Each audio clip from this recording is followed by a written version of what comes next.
Hello students, welcome to e learning with Ankit. I hope आप सभी के क्लास 11th के एग्जाम काफ़ी अच्छे हुए होंगे और एट दिस प्रेजेंट टाइम आपके पास क्लास 11th के रिजल्ट भी होंगे और आप सभी आपके एटलीस्ट इतना तो जान रहे होंगे कि क्या हमारा वीक जोन है, कहाँ पे हम कम कर पाए हैं, whether it's physical chemistry, organic chemistry या टाइम कह सकते हैं कि लिमिटेड टाइम फ्रेम में आप अपने इस चैप्टर्स को खत्म नहीं कर पाए, फिनिश नहीं कर पाए। तो इन सब चीज़ों के बारे में हम लोग डिस्कस करेंगे। Before that we will discuss about the what is the current syllabus for this year, that is the session 23 to 24 class 12th chemistry के लिए क्या सिलेबस रहने वाला है। सबसे पहले इनके बारे में हम लोग डिस्कस करते हैं। देखो सबसे पहला, ठीक है, आप देख लो, ये आप लोग का ये 3 के बारे में मैं डिस्कस कर रहा हूँ। सेशन आप देख लो 23-24 सेशन के लिए आपका ये है। सेशन 23-24 के लिए आपका सिलेबस रहने वाला है। टॉपिक्स क्या क्या है, ये चीज़ हम लोग इसके बारे में देखो एक बार डिस्कस कर लेते हैं पहले फटाफट। सबसे पहला चैप्टर आपका सोल्यूशन चैप्टर है। देखो सोल्यूशन चैप्टर के बारे में सबसे पहले हम लोग पढ़ रहे होंगे यहाँ पे, ठीक है। पहला चैप्टर हम लोग का जो सॉलिड स्टेट है एनसीईआरटी का, वो डिलीट कर दिया गया है, वो रिड्यूस है। सोल्यूशन चैप्टर पढ़ेंगे, मार्क्स भी देखते चलो साथ साथ में कितने मार्क्स के चैप्टर्स होंगे आपके। ये 7 मार्क्स का चैप्टर ये होगा आपका। 7 मार्क्स के क्वेश्चन इससे पूछे जाएंगे। देखो क्वेश्चंस जब आपको ये पता चलेगा ना कि इस चैप्टर से इतने मार्क्स के, तो उसके अकॉर्डिंग ही आपके एक्शंस होंगे। आप उस पर कह सकते हैं कि will give emphasis on that particular chapter according to the marks allotted for particular chapters. पहला ये हो गया। दूसरा इलेक्ट्रोकेमिस्ट्री चैप्टर, दोनों ही आपके ये फिजिकल केमिस्ट्री के चैप्टर्स रहने वाले हैं।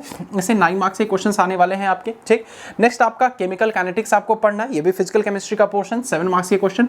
देन आफ्टर इसके बाद एक और चैप्टर हुआ करता था सरफेस केमिस्ट्री, वो रिड्यूस कर दिया गया। मैं इसलिए बता दे रहा हूं सभी चैप्टर्स क्योंकि जिनके पास पुरानी एनसीईआरटी की बुक होगी उसमें ये सब चैप्टर्स दिया है, तो कभी कभी कंफ्यूजन हो जाता है, इसलिए मैं ये बता दे रहा हूं, ठीक। नेक्स्ट उसके बाद D and F block elements. इससे पहले देखो पी ब्लॉक एलिमेंट जो कि एक बड़ा चैप्टर था, वो पूरा चैप्टर ही डिलीट कर दिया गया है। लास्ट ईयर भी कुछ ऐसा ही था। डी एंड एफ ब्लॉक ये आपका देखो 7 मार्क्स के इससे क्वेश्चन पूछे जाएंगे। चैप्टर लेंथी तो नहीं कह सकते, बट हाँ चैप्टर कहीं कहीं कॉन्सेप्चुअल भी है और थोड़ा बहुत रेडॉक्स की बैलेंसिंग वगैरह भी है, तो याद भी रखने वाली चीज है। नेक्स्ट उसके बाद कोऑर्डिनेशन कंपाउंड, जो कि बहुत ही एक इंपॉर्टेंट चैप्टर है। इसके कई हमेशा हर एक एग्जाम में, अगर आप केमिस्ट्री का कोई भी एग्जाम दे रहे हो 12th के बाद कॉम्पिटेटिव एग्जाम, तो वहाँ पे क्वेश्चंस के पूछे ही जाते हैं। So very important regarding that also. इसमें कितने मार्क्स के, 7 मार्क्स के ये भी आपके पूछे जा रहे होंगे।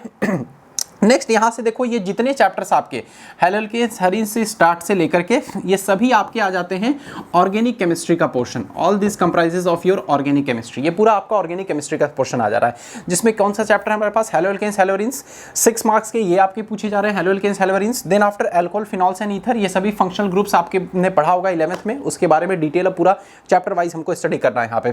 नेक्स्ट उसके बाद है अल्कोहल फिनॉल्स एंड ईथर। यहाँ पे आपको देखो 8 मार्क्स का ये भी आप पढ़ रहे होगे, सॉरी अल्कोहल फिनॉल्स, ये aldehyde ketones and carboxylic acid, 8 marks का ये पूछा जाएगा। ये चैप्टर इसके कंपैरेटिवली थोड़ा सा बड़ा है, मतलब अल्कोहल फिनॉल्स एंड ईथर के कंपैरेटिवली जो एल्डिहाइड कीटोन्स है थोड़ा सा बड़ा चैप्टर है।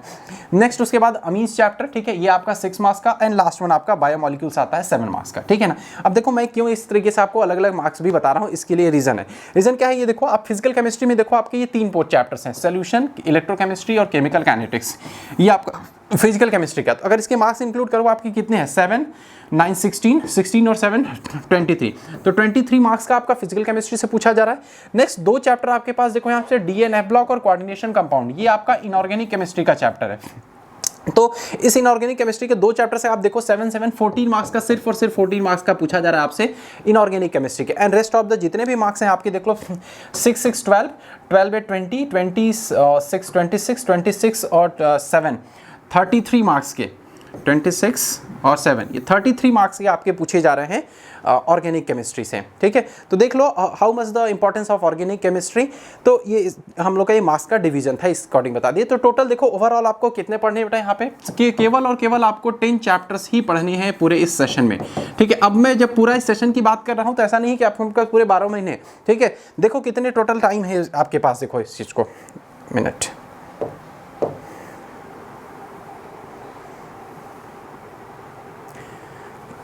देखो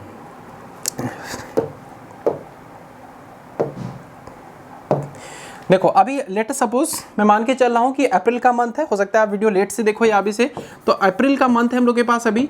और टोटल ओवरऑल कह लें, क्योंकि सिलेबस तो स्कूलों में क्या होता है हमारे it use to be finish at the end of the October या mid of the October, but मैं मान के चल रहा हूँ कि पूरा नवंबर मंथ मैं सपोज करो लेके चल रहा हूँ, मैं डेट एक्सटेंड करके ही मैं चल रहा हूँ।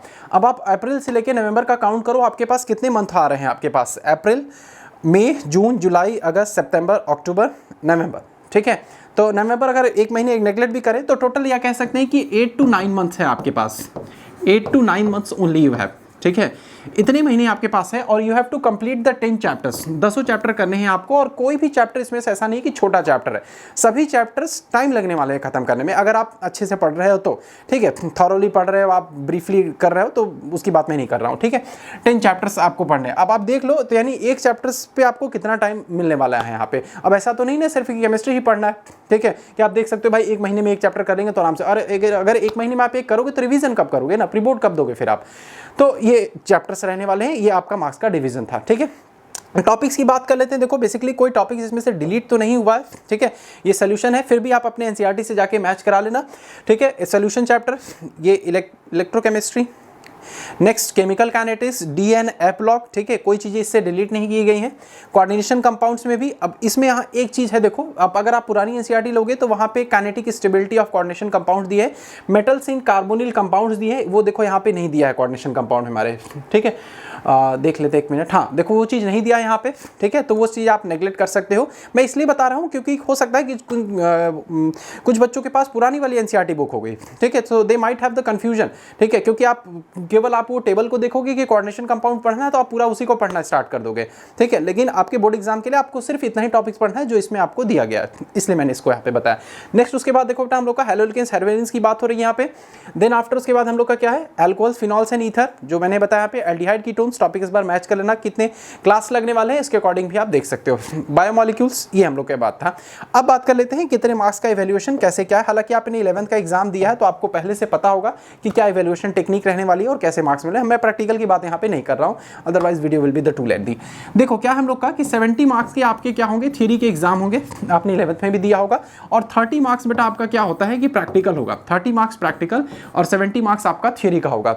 ठीक है, इस दोनों में ही आपका क्या होता है, in both of the papers you have to the pass individually. ठीक है, मतलब दोनों ही पेपर में 33% एटलीस्ट आपको इसमें भी सिक्योर करना है और प्रैक्टिकल में भी आपको 33% सिक्योर करना ही है, नहीं तो आप पास कंसिडर नहीं किए जाओगे इस पर्टिकुलर अपने चैप्टर में। तो ये आपका रहा एग्जामिनेशन का पैटर्न, हमने ये बता दिया। ठीक, अब 2-3 बातें जो जरूरी है वो मैं अपने एंड से बताने चाह रहा हूँ, अकॉर्डिंग टू माय ओपिनियन कह सकते हैं। ओपिनियन क्या होना चाहिए, देखो सबसे पहला कि आप चैप्टर का अभी देख सैम्पल क्वेश्चन पेपर भी सीबीएसई के द्वारा दे दिया गया। अगर आप देखोगे वहाँ पे तो आई हैव सीन कि 16 आपके एमसीक्यू क्वेश्चंस भी हैं वहाँ पे। ठीक है, साथ साथ 1 मार्क्स के भी क्वेश्चंस पूछे जा रहे हैं, 2 मार्क्स के भी क्वेश्चंस हैं आपके पास। तो क्वेश्चंस काफ़ी वेरिंग टाइप के मार्क्स के आ रहे हैं। उसमें से ज़्यादा मैं कंसिडर कर रहा हूँ एमसीक्यू को, इसलिए क्योंकि अगर देखो सही हुआ तो सही, अगर गलत होगा तो गलत हो जाना है। ठीक है, हिट एंड ट्रायल मेथड भी आप लगाते हो तो कोई पॉसिबिलिटी नहीं है, प्रोबेबिलिटी नहीं है सॉरी, कि आपके 16 के 16 सही होने वाले हैं। और इसका एक एडवांटेज ये है कि अगर अभी से आप एमसीक्यू क्वेश्चंस करते हुए चलोगे तो 12th के बाद आप चाहे सीयूटी दे रहे हो, चाहे नीट दे रहे हो, चाहे जेई दे रहे हो, क्योंकि पीसीबी या पीसीएम जो भी बैकग्राउंड हो, केमिस्ट्री तो कॉमन सब्जेक्ट रहने वाला है, तो there it will help you. तो अभी से मेरा ये सजेशन, यही चीज़ मैं अभी बताने वाला था आपको कि जब भी आप चैप्टर कर रहे हो तो उससे रिलेटेड जो भी चैप्टर आप कर रहे हो, वेदर इट्स सोल्यूशन इलेक्ट्रोकेमिस्ट्री या जो भी ऑर्गेनिक का कोई चैप्टर है, तो उससे रिलेटेड एमसीक्यू क्वेश्चंस अभी इसी के साथ ही करते चलो, कि जो आपके एग्जामिनेशन एंड में बोर्ड एग्जाम में तो आपको मदद करेगा, साथ साथ कॉम्पिटिटिव एग्जाम्स में भी आपको मदद करेगा। हाँ, ये हो सकता है कि क्वेश्चन का लेवल आपके वो बोर्ड एग्जाम के ही इक्विवेलेंट हो। ठीक है, तो थोड़ा सा बस आपको केवल जब 12th की बात आप होगे तो थोड़ा सा आपको एनहेंस करने की वहाँ पे जरूरत होगी, एंड कह सकते हैं फिर वहाँ पे आप आसानी से आप कॉम्पिटिट कर लोगे।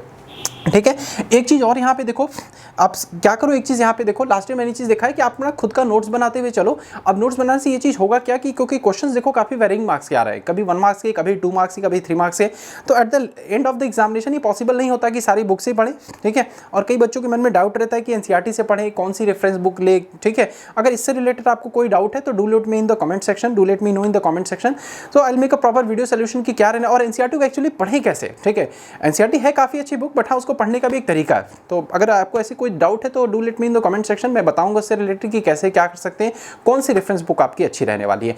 तो बस यही लास्ट कहना था। तो 2-3 बातों का ध्यान रखना है कि एनसीईआरटी क्वेश्चंस को क्वेश्चंस को कीजिएगा, आप अपने एमसीक्यू क्वेश्चंस पे ध्यान दीजिएगा, सिर्फ सब्जेक्टिव पे नहीं जाना है, क्वेश्चन एमसीक्यू को भी देखना है। और एक और इंपॉर्टेंट देखो चीज बताना था कि जब भी आप कोई चैप्टर फिनिश कर लो, जैसे आपने सोल्यूशन फिनिश किया पहला चैप्टर, तो अब उस देखो कि सोल्यूशन चैप्टर से पिछले 10 साल में क्या बोर्ड एग्जाम्स के क्वेश्चन पूछे गए, आपको आसानी से नेट में मिल जाएगा। अब पहले का समय नहीं है, आपके पास सब सबके पास स्मार्टफोन है, तुरंत उससे जितने भी एटलीस्ट कम से कम 50-60 क्वेश्चन, 10-20 क्वेश्चन तो मिल ही जाएंगे आपके।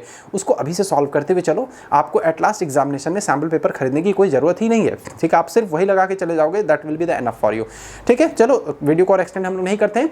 So only one thing I will say कि अभी से कड़ी मेहनत के साथ लग जाओ, और कुछ ऐसा नहीं है, 10 चैप्टर काफ़ी ईजी है, आराम से हम लोग कर सकते हैं।